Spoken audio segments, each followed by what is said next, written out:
Just for the record, that 5% of the vote that I did not get existed in my house. Led by my wife. It's good to be here, and thank you for the invitation to come. I am a reformed politician, but I am a acolyte and a disciple of city development and urban improvement, and I have always admired Jacksonville. And my trip today with Michael and talking to a number of you at the lunch left me really, really optimistic about what the future looks like for this city. When we were on the top of the tower at the River Club, and I was able to look out and see all of those city-owned assets and all of that undeveloped property that you have available to you, and I think about where Tampa was and how we started. We didn't have either 1/10 of the river in terms of size and 1/10 of the assets that you now are poised to redevelop. And so I'm excited to be here, and to the extent that I offend any of you, I don't care. You can't vote for me, nor are you paying me. So it's, if what I say troubles you or offends some of you, have another drink. But I am excited to note that there have been at least a dozen people that have come up to me today and said to me, I lost my kids to Tampa, Florida. And as my daughter would say, sorry, not. But I tell you that only because I want you to hear my story. And I want you to understand the magnitude of the moment that you are facing. In 2011, or let me back up. In 1987, I served as the special assistant to the mayor at the time. The first woman mayor of Tampa, Sandy Friedman. And so I got my education at the feet of a strong mayor, first woman mayor, first Jewish mayor in Tampa. You can imagine some of the challenges in 1987 that she faced. I then went on to serve 2 terms on the Tampa City Council from 1995 to 2003. I ran for mayor in 2003 and lost, and went back in the private sector. But I spent the next 8 years studying cities around America that worked. And I studied mayors that were successful, and I studied cities that were not successful, and mayors that were unsuccessful in terms of their leadership style. And so in 2011, when I announced that I was going to run for mayor, virtually everybody said to me, Bob, you're a good guy, but you're not going to win, including my wife. The dog was with me. The dog was all in. They said, you don't stand a chance of winning this race. You're running against 4 other people that had never lost a race. You've lost a bunch of races. You are not going to win. Very similar to what Jacksonville finds itself now in the midst of a mayoral race. And I said to them, yeah, but you don't understand 2 things. You don't understand that, 1, my pain threshold is a lot higher than yours. I've lost before, and I know that losing doesn't kill you. Losing just makes you stronger. Losing just makes you tougher. Losing that makes you better. And the other thing that you don't understand about me, and bear in mind where Tampa was at this time, we were a donor city to places like Charlotte, North Carolina, and Austin, Texas, and Raleigh, Durham area, and God forbid, Nashville. We were a donor city of our best and brightest kids. We were a donor city of that intellectual capital, that talent. Our children and our grandchildren who were educated in Tampa, that were raised in Tampa, but they were leaving Tampa for somebody else and for somewhere else because that's where the opportunities were. We were a city that was struggling. We were a city where the sidewalks rolled up at 4 o'clock in the afternoon. We were a city that really didn't have much of a future, and this wasn't that long ago. And I told those folks, not only is my pain threshold higher than yours, I am not going to lose my 2 daughters to Charlotte, North Carolina. It's very similar to the conversations I had with some of you today. I wasn't going to lose my kids. Now, they were only 8 and 10. They didn't have much of a choice. But they became, for me, a rallying point for what this mayor's race was all about, and what our city was all about, and what our city was facing, but more importantly, what our city could be. And I knew that we had to change Tampa's economic DNA if I was going to be able to keep my kids and thousands of other kids like my 2 daughters in my city. And so we set out on a course. I won that race. And on the day that I was elected, we set out on a path to change our community, to build off the assets that we had, and to transform that community into a destination for the best and the brightest in America. It wasn't easy, and it won't be easy for you. There will be naysayers. There will be critics. There will be people who will say, why are you bothering to develop your downtown? Why are we putting money into downtown when I need sewers in my neighborhood? Why are we studying downtown redevelopment again? What happened to all those other plans? You will hear that.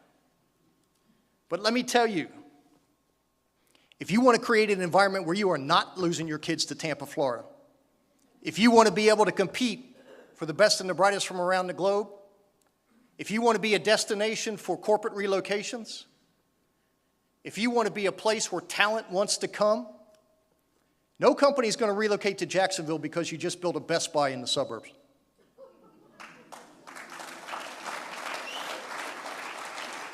It just doesn't work that way. Cities are the heart and soul of your community. The urban core is your front door. This is a place that is brimming with potential. Now the question is, what do you do? What do you do to become that place in America like Tampa has become, that the best and the brightest want to be? And I will tell you that talent attracts jobs. Talent attracts companies. The days of, like my father's generation, of people being wedded to a city because that's where the steel mill was, or that's where the paper plant was, and their value was found in their backs and in their arms, not in their heads. Today's generation and some of the young people that I've met here today, they can live anywhere in the world that they want to live. They are mobile. So the choice for Jacksonville, as it was for Tampa, is, are we going to create a place, which we were not, that we can compete for that talent, where my kids are not going to go to Charlotte, North Carolina, but they're going to want to come to Tampa, Florida. That's the journey that you are on, Jacksonville. And the choices that you make, certainly in the next election, but certainly, and more specifically, over the next couple years, as you prepare for what I think will be the renaissance of this city. This is Tampa, Tampa, Tampa, Tampa. Dudi Tampa. Namaste, America. All right. I got to explain that. That was me. In front of 30,000 of our Indian friends and neighbors from all over the world who came to Tampa to celebrate, for the first time it was held in the United States, the International Indian Film Association Awards Dinner. It's like the Bollywood Oscars. And for those of you, I look good up there in that. Yeah. So me and 30,000 of my friends, new friends, filled half of Raymond James Stadium. Tom Brady wasn't there. Half of Raymond James Stadium to celebrate this event. And it was the first time it was ever held in the United States. And it was an amazing experience. And so that's what Tampa has become, is a destination for those types of events. Now, we didn't always look like that. We looked more like this. This is what Tampa began as, like Jacksonville, a port city, heavily industrialized. Our waterfront looked like a bunch of broken down docks. There were rats as big as cats there. It was a city like Jacksonville that was blue collar, of working people, and the waterfront was totally underutilized and significantly underappreciated. You see the bridges crossing the Hillsborough River there. I want you to look at the one in the top right there. That is what has become Harbor Island. That was a phosphate dumping pit. We had a huge phosphate industry in the port area, and the port is immediately adjoining downtown. That was a vacant phosphate dumping pit. There was a bridge trestle that ran across from downtown proper. There was nothing on this island but weeds 6 feet tall and rats. People, Tampanians, used to go out there and shoot the rats for sport. Totally underutilized. Basically, that's what our downtown looked like until the early to mid 1980s. I took office in 2011 in the midst of the worst recession since the Great Depression. Tampa was bleeding jobs. We had some 4,000 homes in some state of mortgage foreclosure. We had a local tax roll that had, property taxes had diminished from $160 million down to $119 million. Because of Save Our Homes, the ability for us to claw back over time literally took the 8 years that I was in office. My property tax budget when I left office in 2019 finally got back to 2011 numbers. So everything that you see tonight, we did without a lot of money because we were still in the depths of that recession. Companies were closing up, people were leaving, people were fleeing. That's a heck of a way to come into office in 2011. But I knew that that was going to give me an opportunity to do things that I couldn't do because of the extreme circumstances that we were facing. And that people were desperate for change, and they were desperate for hope, and they were desperate for somebody to do something to make it better. Not exactly a great time to launch an ambitious plan about what the future of Tampa looked like. But it enabled me to get things done that I probably wouldn't have been able to do without a lot of drama in a normal year. And so we pushed a lot of changes, whether it was to the permitting process, whether it was to the creation of the Envision Plan, which is the development plan that will guide downtown Tampa for the next 20 years. I figured I wasn't elected to manage the decline. My job was to recreate what we could be and to change that DNA and to give people hope and to ask people to believe in something bigger than just themselves at times when it was darkest in their life. And I told them that if we pulled together and if we worked together and we struggled together and we helped each other, that at the end of this, we would get through this to a better place. And I told them that I know it's always darkest before the dawn, but dawn does come. And in that dawn, we're going to see a new or a better Tampa. But you got to stick with me. You got to believe in the capacity of this city to be a great city. It may not look like a great city now. That river, and you know there's a river there, may not be what you thought it would be. But if we execute on this plan and we do it together and we don't worry about who's a Democrat and who's a Republican and we worry about who's a Tampanian and who's willing to put their shoulder to the wheel to help all of us collectively build what we know we are capable of building. It began there. In the darkest of times, we set out on this journey together. Black and white, Hispanic, gay and straight. We joined hands. We picked each other up. We wiped the blood off our face. We spit out those teeth that we really didn't need. And we made a fundamental choice. Were we going to get up off the mat and get back in the game? Were we going to get up and get back in the game? And Tampa got back in the game. So we created the Envision Plan. Now, if you think this is going to happen quickly, it's not.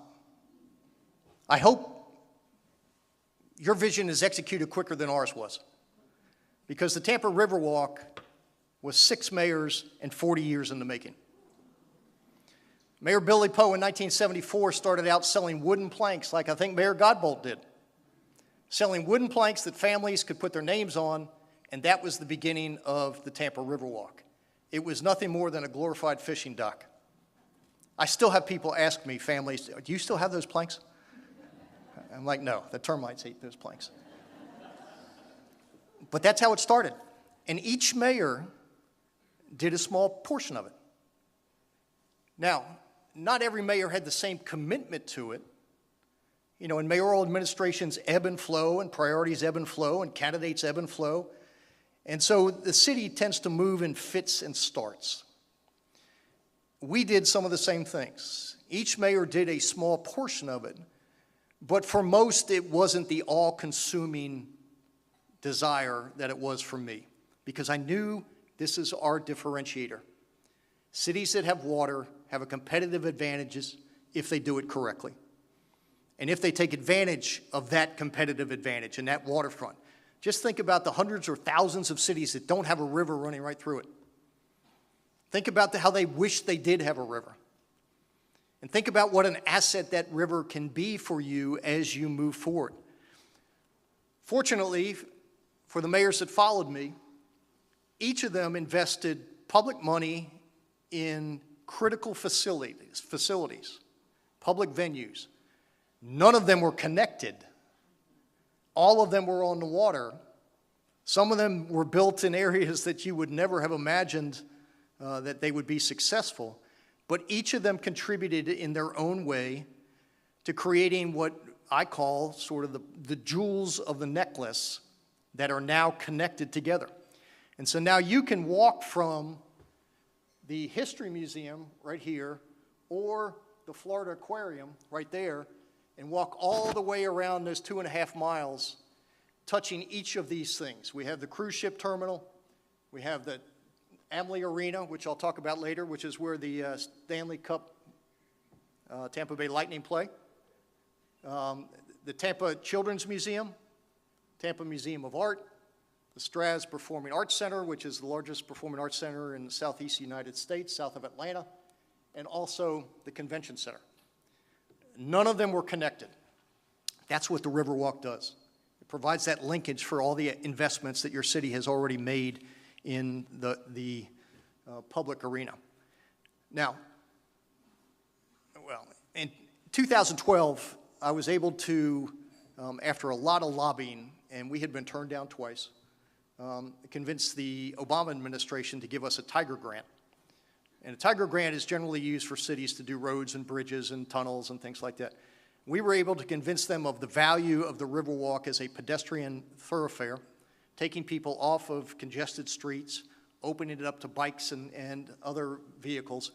And so they gave us $11 million, which I married to another $4 million of city money, and we were able to finish the largest and last pieces of the Riverwalk that finally connected it. When we started it, that's what, oops, sorry. How do I go back? There we go. All right. Nope. See, when I was a mayor, I had a whole staff to do this for me. Okay. That's what the Riverwalk used to look like in the river. That's, we have a lot of crew teams that come down in the wintertime from up north and train on the Hillsborough River, and that's all of their crew art. I'm generous when I use the word art. That's what our riverfront used to look like. And when we started out on this river, parts of it we had to build extending out over the water. Parts of it, like right here, and parts of it we were able to put on the land side. But again, it goes to show you the value of bipartisanship. I mean, we worked really, really hard with the Obama administration to make this happen.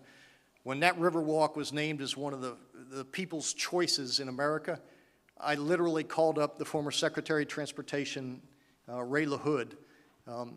He was no longer the Secretary, and I said, Mr. Secretary, I just want you to know that your investment in our community has proven to be one of the best investments that you could have made, and as a result of that, That Tampa Riverwalk is one of the highlights in the award category. But it highlights problem solving over ideology and progress over partisanship. You know, when you're in the mayoring business, you don't have time to worry about who's a Democrat or who's a Republican. That's not your job. Let the other fools fight about that. Your job is to build a city. And there's no Democratic or Republican way to build a city.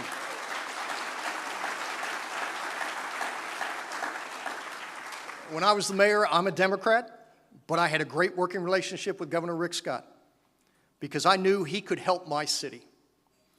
And so it's important that whoever your next mayor is, establish those relationships and continue to maintain them, and let's put partisanship aside. So when we finished the Riverwalk, what we saw happen was private sector interest, private sector investment. And I knew if I built it, they would come. And so we had a number of parcels of land on the waterfront, very similar to what you have, that were fallow, that were abandoned, that hadn't been used in decades because nobody came to downtown Tampa and no one came to the waterfront. At this period of time, before I took office, there were probably 600 people that lived in downtown Tampa. 400 of them lived in the Morgan Street jail. We were not a destination for residential development, unless you were there courtesy of the Tampa Police Department. That's how bleak our circumstances looked in the 80s and early 90s and up until probably the early 2000s. But once we made that investment in our waterfront, what you saw was a significant amount of private capital being deployed because they wanted proximity to the waterfront.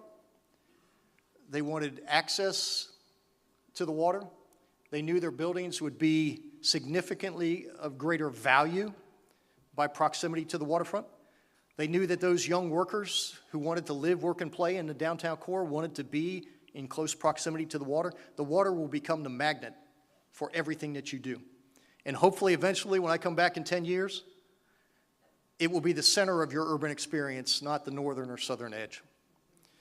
So what we saw, and over here on this side, is the before, and then this is the after. This was an abandoned piece of property that the city owned on the Hillsborough River. It had right here, let's see, yeah, here. Located right there was an existing natural spring that used to be the primary supplier of water to the city of Tampa back in the 1940s and 1950s. This was an abandoned water building that was dilapidated, the roof was falling in, that used to be the water treatment facility that serviced the water from the spring in that facility. Long since been abandoned. So we went out and designed this park right here, dug out that spring, so the water is now flowing freely into the Hillsborough River.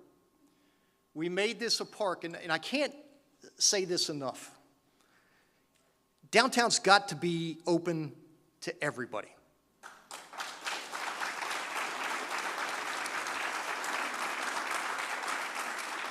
If you want the naysayers who wonder why you're investing in your downtown, if you want people to take ownership of Jacksonville and your urban core, you've got to make it a place that welcomes everybody and that everybody feels comfortable. Whether you live in public housing or whether you live in million-dollar mansions, it is the common ground for your city. It is the gathering point. It is the place where everybody is equal. It is the place that doesn't charge. It's the place that these kids can come and play in the splash pad. It's the place where kids in the middle of a hot summer who live in public housing projects across the river who don't have air conditioning in their house, their moms can bring them there. They can play, they can cool off, and it becomes their front lawn as well. It is so important that as you build, you consider that you are a diverse community and that everybody needs to be welcome in your parks, in your downtown, and that you celebrate the inherent goodness of everybody. Cities that don't are never going to be those places that those young people want to come. If you don't celebrate the inherent dignity of everybody, and I don't care who you love, what God you worship, where you came from, the language that you speak, in my city, everybody is welcome. Everybody is welcome.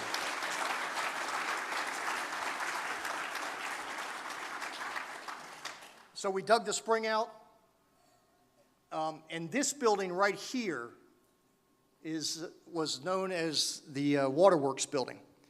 So I put out a request for proposal because it was a city-owned building, asking restaurants because I wanted to activate the waterfront. I knew that it couldn't just be the Riverwalk. It had to be things that would draw people into downtown Tampa, and there's nothing better than restaurants. So I put out an RFP. Responding to the RFP was the Gonsmart family, who owns the Columbia restaurants, who some of you are familiar with, and if you've been to Tampa, you know them for sure. That family has been in business with the Columbia restaurant since 1905.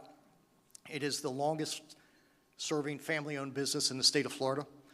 And Richard Gonsmart came in and put a proposal in for the Waterworks building, which is right here, and won the proposal, and invested $6 million, and it wasn't a Columbia restaurant, it was farm to table.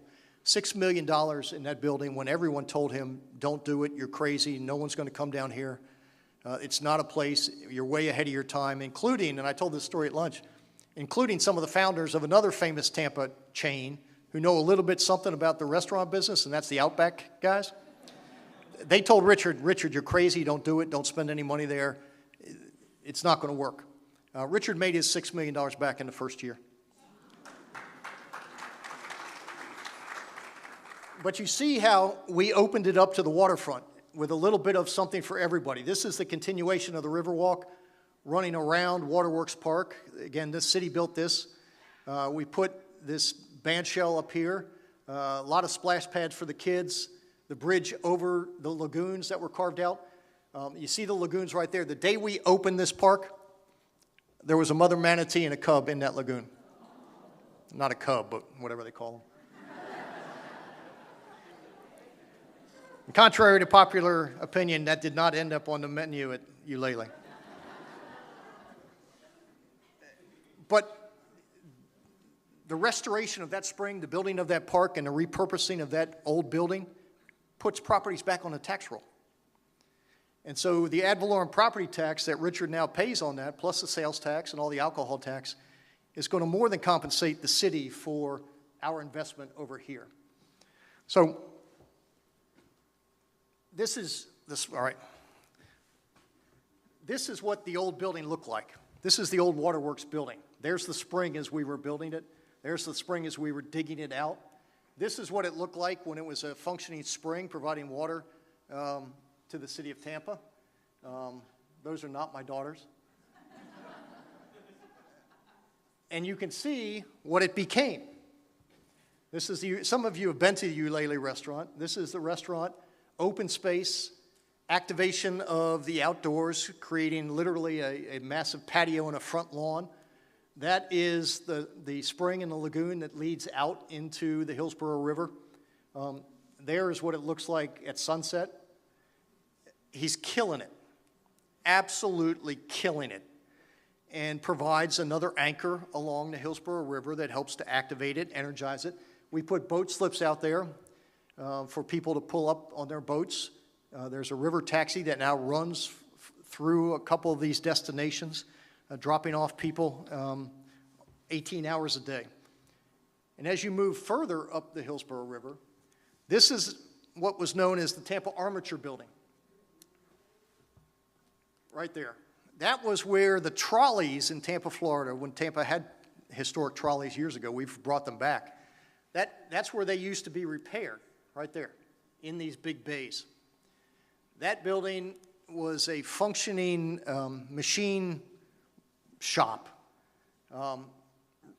and the land was basically fallow all the way around it. I mean, this is what it looked like when they first started the construction. This is right next to, Eulalie's right here. The Riverwalk continues all the way up and over here to this bridge. This is the armature piece of property. I did, when it looked like this, if you can imagine this, I did one of my State of the Cities there. I mean, we had to get the water off the floor so people didn't get electrocuted by all the power lines and the lighting. But I did it there because I wanted to tell the story. And storytelling is important for mayors because you've got to lay out what that vision is. You've got to let people see what's going to happen at the end of this. You've got to tell them about the journey. You've got to lay out for them exactly what the expectations are, but folks, at the end of the day, this is what we're going to do together. So I did my State of the City in right there with the backdrop of the downtown over my shoulder. The stage was there. The people were back this way. And I asked them to believe, to see for themselves, to just close their eyes and not see what we've always known, but see what could be. I mean, I literally made them all shut their eyes. There must have been 1,000 of them there. I said, I want you to go on this journey with me. I want you to shut your eyes and I want you to imagine what our community is going to be and what this building could be and what that river could be. And 6 years later, they're doing yoga out there. That's what it looks like now. This thing is completely repurposed. It's a massive food hall. You see the residential that has been built behind it. There will be hotels over here, more retail. The Riverwalk has been extended all the way down here to the next bridge. That's what it looks like pretty much 18 hours a day. And there's all kinds of food vendors and restaurants in there. A lot of outdoor activities. You see the skyline in the background. It's one of the nicest pieces in Tampa, Florida, and it's still yet to realize its entire potential. But again, it was the investment in the Riverwalk that triggered their desire to put private capital to bear, which will now pay property taxes heading into the next couple years. This is what happens when you believe.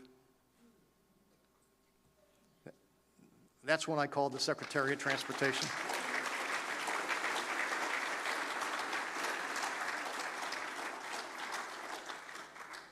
Part of the success of the Riverwalk is not only connecting the jewels, if you will, but making sure that they're activated. This is what's called Curtis Hickson Park. Immediately adjoining, and my predecessor, Mayor Iorio, did this one.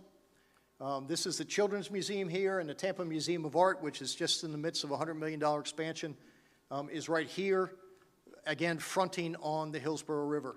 That view from right there, looking back here at night, is spectacular, especially when the bridges are all lit up. Right across the river from this is the University of Tampa with those signature minarets. For those of you that have been to downtown Tampa, that is our Instagram picture, you know, since I'm a hipster and I have teenage kids. That's where people take a lot of those Instagram photos and put them in. So those minarets are pretty spectacular and famous Tampa icons. But, and the same scenario exists right here. I wasn't happy just doing the riverbank on the east side of the river. I knew that if I was going to make Tampa, and I make the center of Tampa that river, that I had to look to the west bank as well, across the river. Very similar to what you have on the south bank, I guess it is, where we were today, Michael. And I knew that if it was going to be the center, we also had to focus on both sides of the river. And so we started looking at city-owned assets. And one of them was a 25-acre, vastly underutilized park. It was dark, it was dangerous. There had not been investment in that park in probably 20 years. It abuts a predominantly African-American neighborhood and a historic West Tampa, which was home to many of the cigar workers that came to Tampa in the early beginnings of Tampa. So I was able to, thanks to good lawyering, win a $27 million judgment in the BP settlement because of the impact of the BP spill on Tampa. So I took $20 million of that settlement and put it to this park. It was a $35 million park, so I took the $20 million of that plus $15 million of city money and completely redid Julian B. Lane Waterfront Park. And what was a very dangerous, drug-infested, underutilized piece of property became the highlight of the West Bank. This is when we opened it, and there was a band. Some of you younger people will know them, Third Eye Blind. I called them the Three Blind Pigs for like the first 3 weeks when my staff told me who was coming to play, because I had no idea who they were. And my younger staff would just roll their eyes, and they're like, Mayor, come on, it's Third Eye Blind or whatever. So we opened this park to 20,000 people out there. They were playing. It was a great experience. Again, taking advantage of the waterfront, we put the Tampa River Center on the waterfront to accommodate on the lower level all of the crew teams that row on the Hillsborough River. Again, activating your waterfront. Up above is a community area that literally is booked every weekend for years to come for weddings. Because that view, looking back at downtown, is probably the best view of the skyline in our city. Again, activating for everybody. You heard me say the neighborhood that we built this in was a lower socioeconomic neighborhood. They had not been given the attention that they needed and deserved after all these years. This was the largest investment that had ever been made in that community, and it became the gathering point, again, black, white, Hispanic, young, old, gay, straight, for everybody. 25 acres of open space, activities for the kids, pickleball courts, and let me tell you, anybody who's building parks now that doesn't include pickleball courts, you're going to hear about it. Build pickleball courts. I even started playing pickleball. Lots of open space, taking advantage of the natural shoreline, building it so it's resilient. Like you, we have challenges with surge. There's my daughter and I looking out over that huge crowd. But it became a gathering place for everybody. It activated the neighborhood. And I can tell you in no uncertain terms, there have been hundreds of millions of dollars of private capital invested in that neighborhood, going from the Hillsborough River a half a mile west as they redevelop properties, repurpose properties, private capital, and buildings that are now on the tax rolls paying a whole lot more than what they were before. So investments in places like this, in places like you have, and it's not an either-or situation. It's not parks versus development. You can do both in the same. You can do both and be successful and have one complement the other, one help to activate the other, one energize the other, one become the place where restaurants and museums and bars are on the ground floors of these restaurants that spill out into these open areas where people can take their drinks. We set up a system where you can get a wristband and you can get a drink at any number of the restaurants along the Riverwalk and then go walk the Riverwalk with that wristband, with your cocktail. That's what happens when you elect an Irish guy mayor.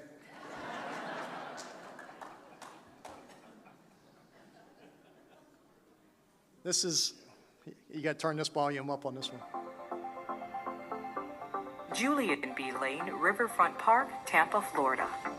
The redevelopment of Julian B. Lane Riverfront Park transformed a park that was unsafe and uninviting into a vibrant, engaging, and sustainable public space.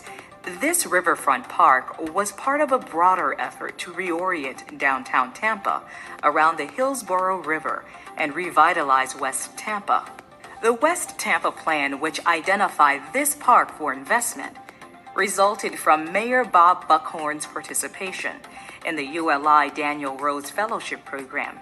The park resulted from the largest public outreach effort ever by the Tampa Parks and Recreation Department and brought together 4 community-driven priorities: areas for family and community gatherings, first-class active recreation facilities, access to the Hillsborough River from a river promenade just 3 feet above the water's surface, a boathouse, and a floating pedestrian dock, and recognition of the history of the site and community through historical markers and works from 3 artists. The park design included moving the seawall back into the park to bring the river closer to the people, which also created a calm cove for kayak and paddleboard renters. The design includes 2 living shoreline elements along the seawall, providing habitat for marsh vegetation and marine animals. But you notice, oh, thanks. You know, I even included the sisters in there. I don't know if you saw them or not, but the nuns were there. I needed all the help I could get. 3 blocks away from Julian B. Lane Park was a dilapidated, dangerous public housing project. It was one of the oldest in Tampa, basic 1940s barrack style. It was, the name at the time was North Boulevard Homes. There was one Sunday that I was there that a little girl had been shot by 2 knuckleheads deciding to settle their argument shooting guns and hit this little girl 100 yards down the road. This was a place where the children who lived in North Boulevard Homes had little hope and less of a future. Drug-infested, gang-infested, violent, gun-riddled place that these families did not deserve to live in. And even though I didn't run the public housing system, I decided that we were going to change that. That little girl and little girls like her, moving forward, were going to have a place that they were proud to call home, and a place where they actually had a future, and a place where there were mentors, and a place where they didn't have to worry about being shot from a gunfight 100 yards down the road and the bullet hitting her. I wasn't going to tolerate that. And so we decided to change the paradigm. We took this, 620 homes, looking like this, no different than probably public housing here in Jacksonville, dilapidated, old, unair-conditioned housing, and turned it into this. We turned it into 1,800 units of affordable housing. 70% of it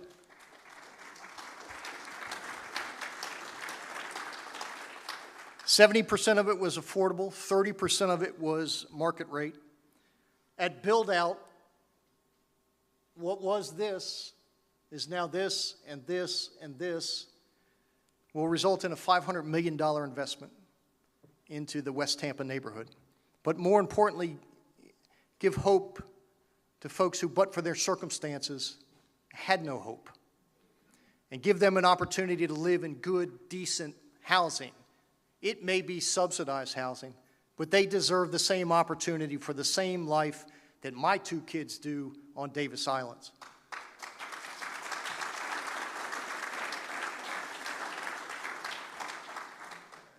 There used to be a water facility here on this 18-acre parcel.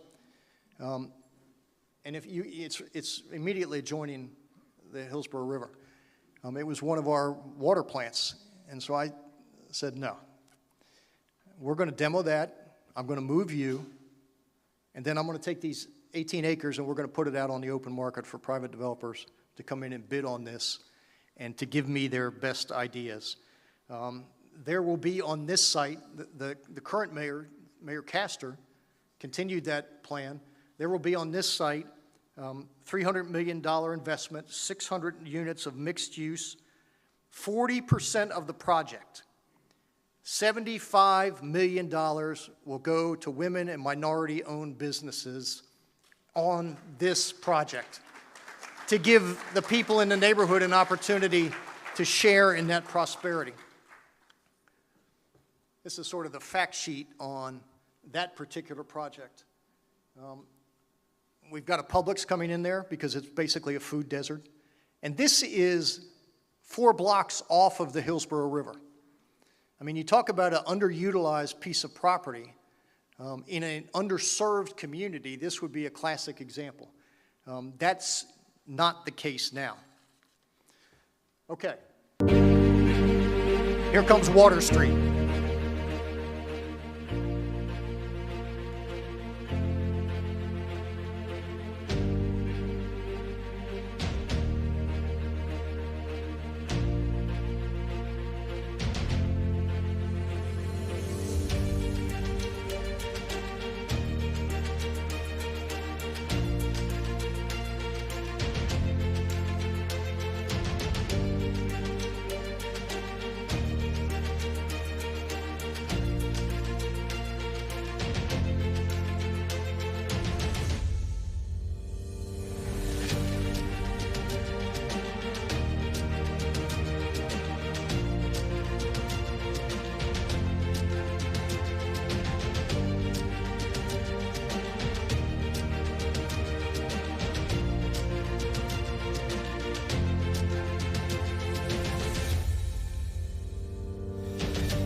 Ten years ago, a fellow named Jeff Vinnick bought the Tampa Bay Lightning.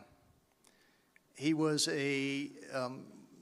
basically a stock market whiz kid who had run Magellan's funds for years at a very young age, made a lot of money. This is going to sound familiar to you. Made a lot of money at a young age. At 50, he pretty much decided to retire and decided he wanted to buy a sports team. He had no idea how to buy a sports team, so he bought a book. It's a true story.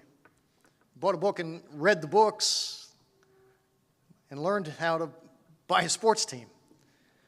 And he looked at a number of different franchises and ended up on Tampa for a number of different reasons. But he bought the Tampa Bay Lightning, which was in dismal shape at the time.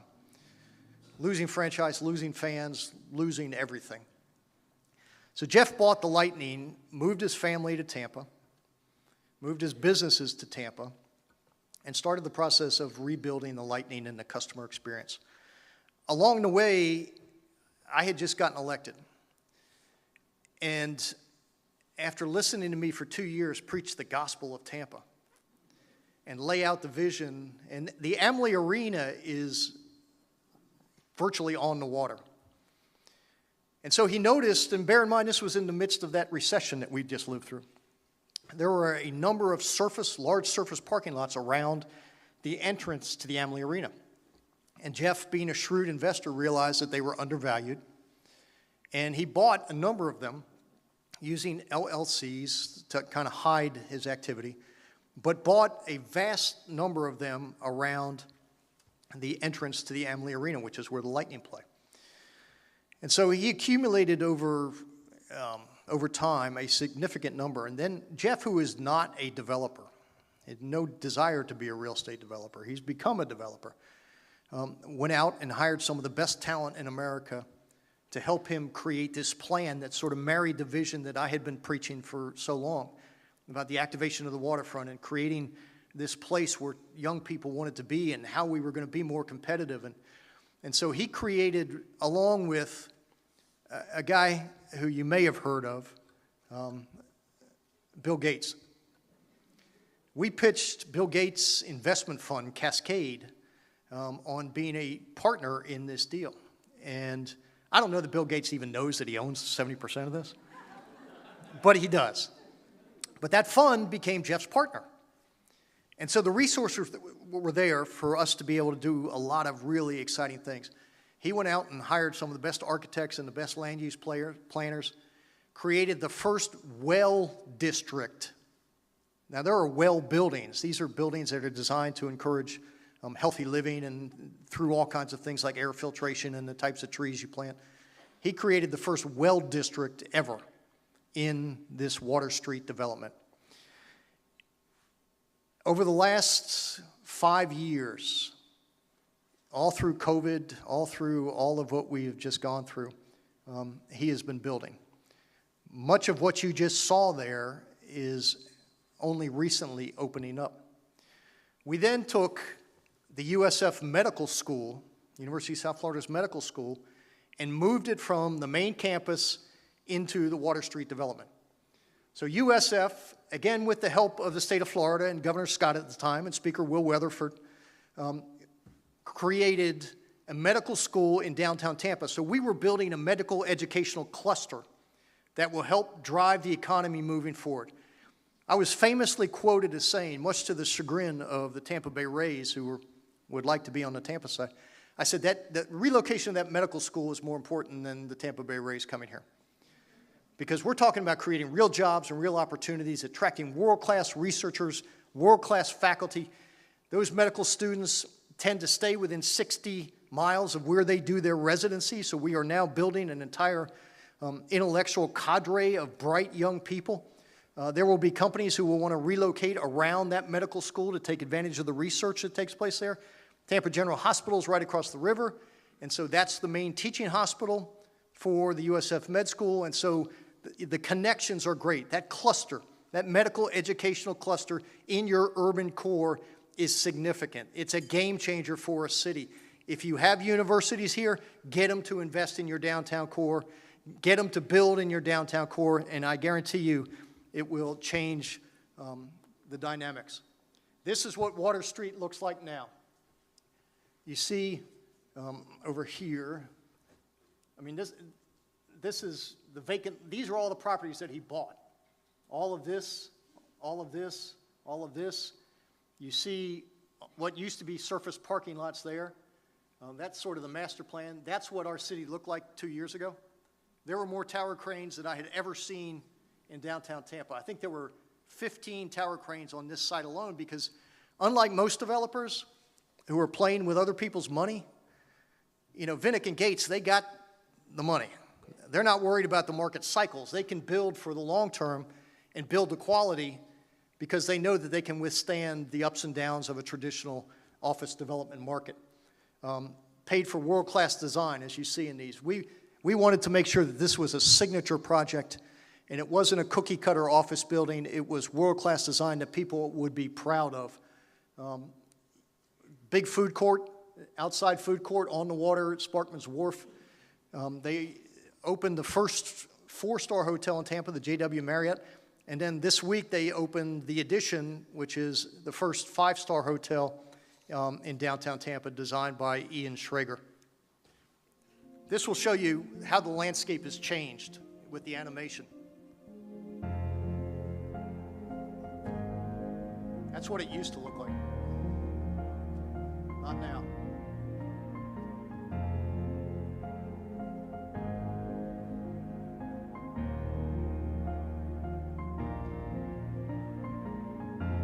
That's what it looks like now.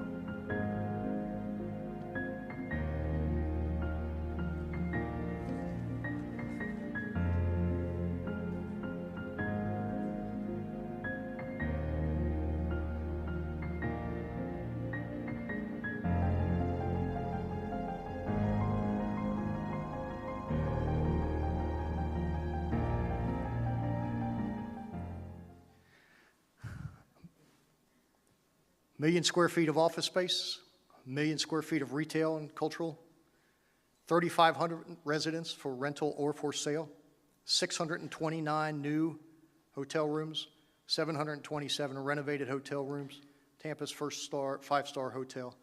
That's what Water Street looks like right now. That's what a vision and the resources to get it done can do for your city as well. You heard me talk about Harbor Island, that abandoned phosphate dumping ground. Now, 1,000 condos, 500 single-family homes, 1,200 apartments, 1 hotel, and a lot of retail. So, as you build, activate. As you build, celebrate the amazing diversity of your community. As you build, include a lot of public art and a lot of public amenities. As you build, celebrate the little things, the little surprises in that urban environment that you come across that you say, wow, I wasn't expecting that, or I'd never thought that was going to be here, or let me look at and try to figure out what this is. This is in Julian B. Lane Park. I took a parking garage. These guys used to be graffiti artists. I hated them. We gave them a job to do, and we painted an entire city parking garage with public art that they, now that they're a little older, they're a little more responsible. But that parking garage coming into downtown Tampa is now decorated with this. You know, I don't have to understand what it is. I don't have to like it. Probably if you ask me, I'd say, I don't like it, but that's the purpose of art. I don't have to like it. If I'm talking about it, it's successful.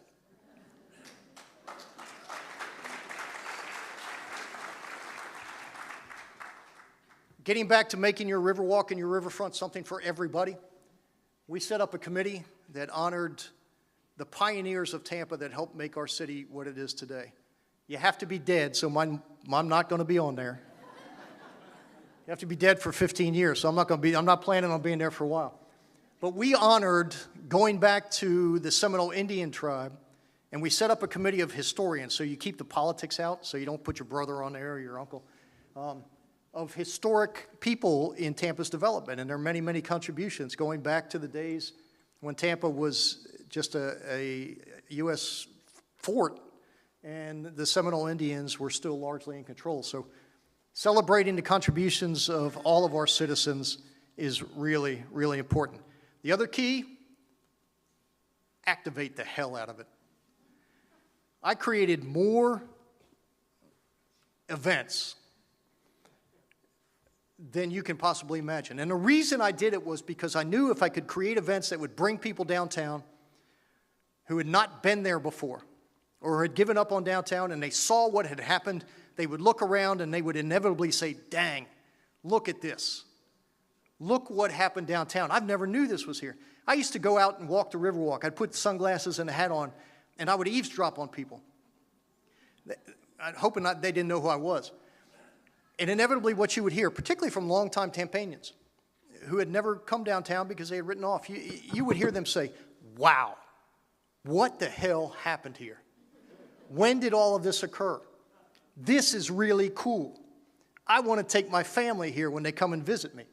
So we activate everything.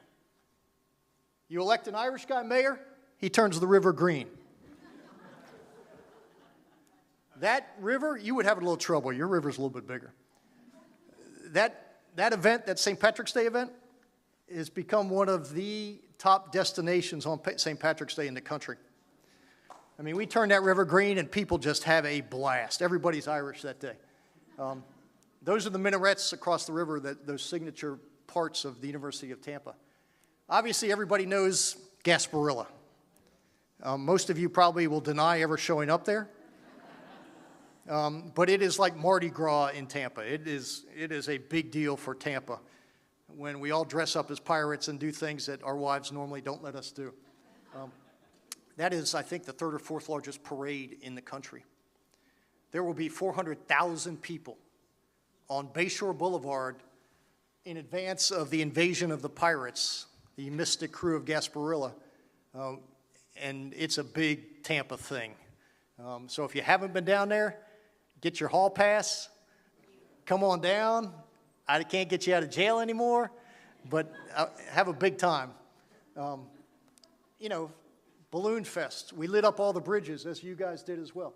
Just activate the dickens out of it. We would do mac and cheese throwdowns. We would do barbecue fest. We would do Indian fest. We would do Asian Pacific fest. We would do African American music festivals. Whatever it took to get people downtown and to take ownership of our parks, we did. You got to drive the narrative. You got to embody those hopes and aspirations as the mayor. Because it's your enthusiasm and your ability to tell that story that other people will start to believe and start to incorporate into their lives and their economic DNA. Sometimes you have to do stupid stuff. Now we're still on the stupid stuff. I would not suggest that. That's me. That's a skateboarder jumping over me.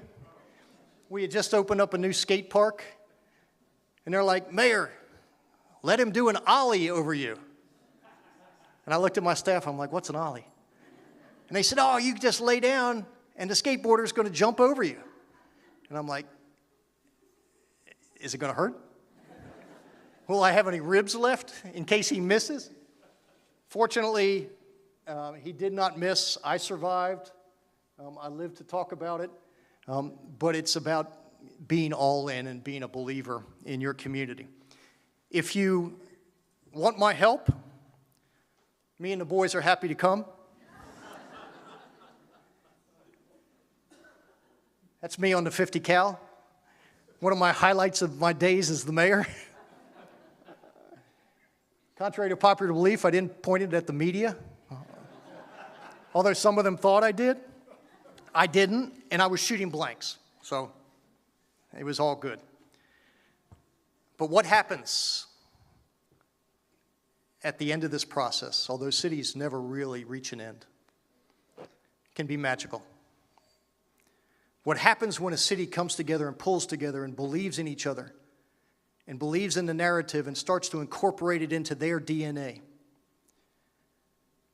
When your next mayor, in every speech that he or she gives, talks about where we're going and how we're going to get there and how everybody needs to pull at that rope and how everybody needs to believe that in spite of the ups and the downs and the ebbs and the flows and the trials and the tribulations of what you've gone through, that together we're going to get there.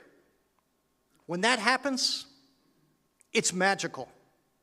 That's when you transform a city. That's when you realize the hopes and the aspirations that all of you hold for Jacksonville. And in the case of Tampa,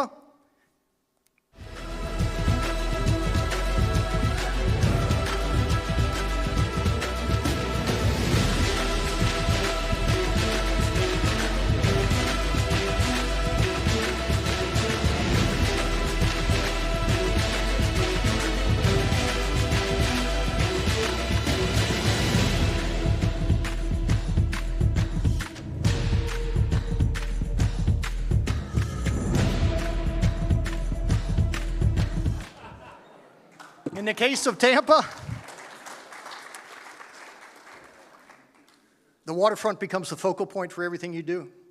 Those were our two world champion Tampa Bay Lightning and Tampa Bay Buccaneers. We don't do ticker tape parades. We do boat parades. And now what you see, when that magic happens, the Lombardi Trophy flies, fueled by a little avocado tequila from a guy who doesn't even eat bread.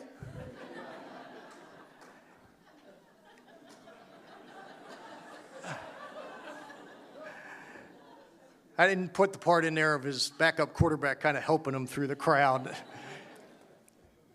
But that's when a community rallies and comes together. Now I'm going to leave you with this. I've seen it. I've seen it work. I know the trials and tribulations that you go through. I know the challenges that your next mayor is going to face. I know the voices out there that are clamoring for something different, that say that we've done enough planning, that enough false starts. Why do we pay attention to downtown Tampa? Well, that too. Why would you invest in downtown Jacksonville community, council members, mayor? Because it matters. If you're going to compete for that intellectual capital that you were losing to Tampa, that I was losing to Charlotte, North Carolina, you got to build a place with a heart. And you got to build a city with an identity. And you got to create a place that people want to be, where you can celebrate that amazing diversity of this community, where you can bring young talent together, where they will choose to live and companies will choose to come because they have chosen to live, work, and play in your community. Your downtown is your front door. It is your heart and soul, and that river is the best asset that you have. So let those voices have their moment. But I can tell you at the end of the day that this is going to be your decade. This is going to be your moment, Jacksonville, when you rise to the occasion, when you put aside those past differences, when you stop worrying about who's doing what to whom, when you stop caring about who's a Democrat or who's a Republican, and you focus on what it means to be a citizen of this community and what it's going to take to make this the place that your kids want to stay. This is your moment. This is the time when you decide your tomorrow needs to start today. This is a great opportunity for you as you turn the page, if you will. The assets that you have are unbelievable. I wished I had them. The consensus is coming together. The leadership is ready for a change. That happens in cities. That's a good thing. But over the next 3, 4, 5 years, particularly with a new mayor coming and that new energy coming, you need to help he or she be successful. You need to coalesce behind that person. And you need to drive this vision of what a better Jacksonville can be. I wasn't going to lose my kids.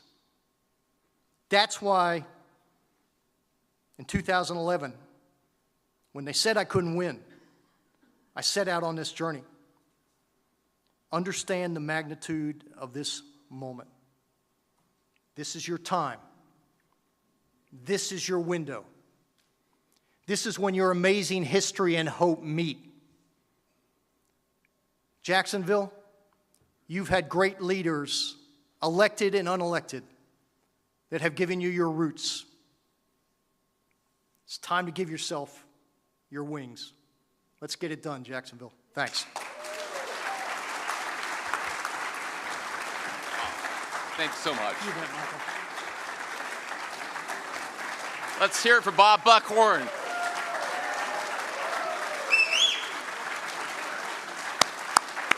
Thank you. Well, I pity the speaker we have next year. Would you want to follow up behind this man? Thank you. So we have some choices. We can lock the doors and not let Bob leave Jacksonville. Or Bob can be gracious enough and answer just a few questions before we reopen the bar. So if we can have the lights come back on, perhaps, and we'll Bob, if you'll indulge us with a few questions. I think we have a group that's not shy. I see a hand. Whoever's got that hand back there, go ahead.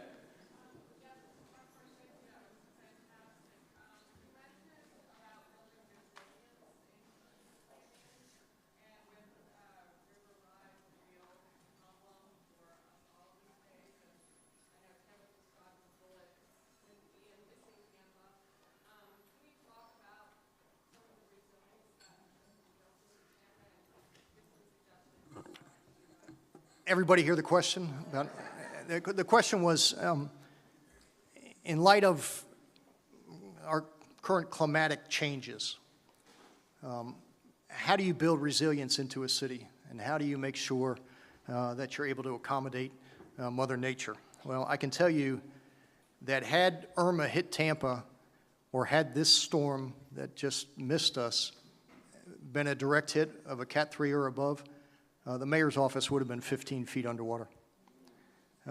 Where I live, when I left to deploy to the Emergency Operations Center during Irma, where I lived for about 3 days, I didn't think my house on Davis Islands was going to be there when I got back.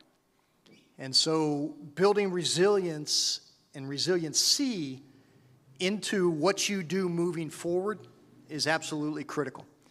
Now, in some cases, you have existing structures which are difficult to retrofit, but in terms of the new projects coming forward on all that land that you own, I would incorporate the best practices that you can to accommodate for a rising sea level, a warming of the seas, storms that are far more dangerous and far more forceful than what we've experienced before.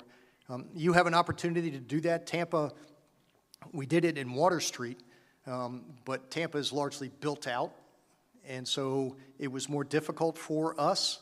But I think for Jacksonville moving forward, particularly with the newer projects, you've got a great opportunity to really build resiliency into the new construction. I'm going to tell you a funny story about, and the folks at lunch heard me tell this story. It was Irma, and I'd been living at the Emergency Operations Center for about 3 days. The first mistake I made was grabbing a sleeping bag out of the garage, which turned out to be my 12-year-old daughter's. It was pink, and it came up to about here. Needless to say, I didn't sleep much for those 3 days, but I'm standing there, and at the Emergency Operations Center, I had all the command staff with me, and we had these banks of TVs where we can watch all the weather channels and all the news stations, and I'm looking at Anderson Cooper on Bayshore Boulevard, and you remember when some of you saw the pictures of all the water getting sucked out off of Tampa Bay? I mean, the water along Bayshore Boulevard got pulled out literally a mile out, and so there was nothing but the mud flats there. And I'm standing there with the police chief, and I see these people out in the mud, and I'm thinking to myself, I read the Bible. That water's coming back. And I said to the chief, and you're going to have to excuse me. I said, Chief, go arrest those damn fools and get them out of there.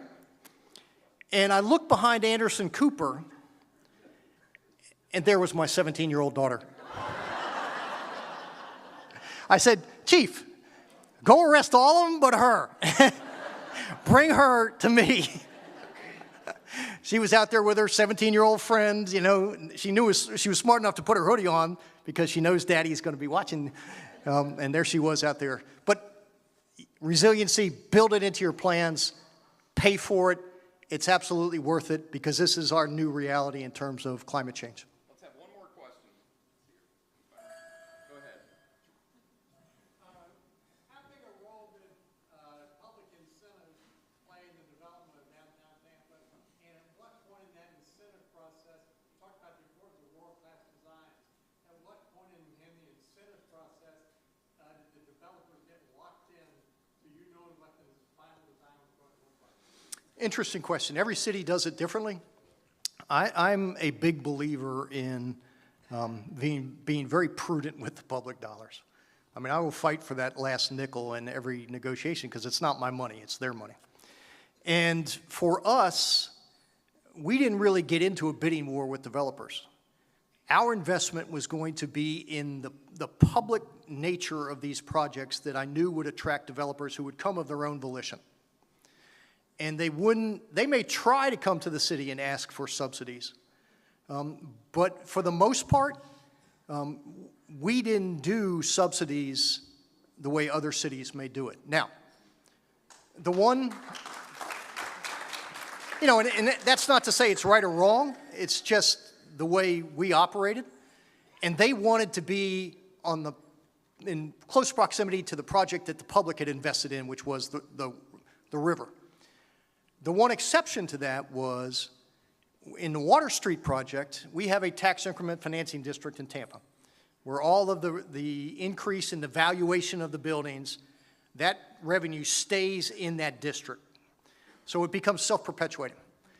And so with Jeff Vinnick, who was my partner basically for 8 years,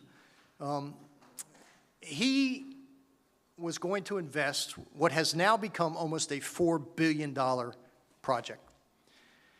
And I knew that there was a role for the city and that tax increment financing in the providing of infrastructure, things that are of public good that everyone will benefit from, into that project.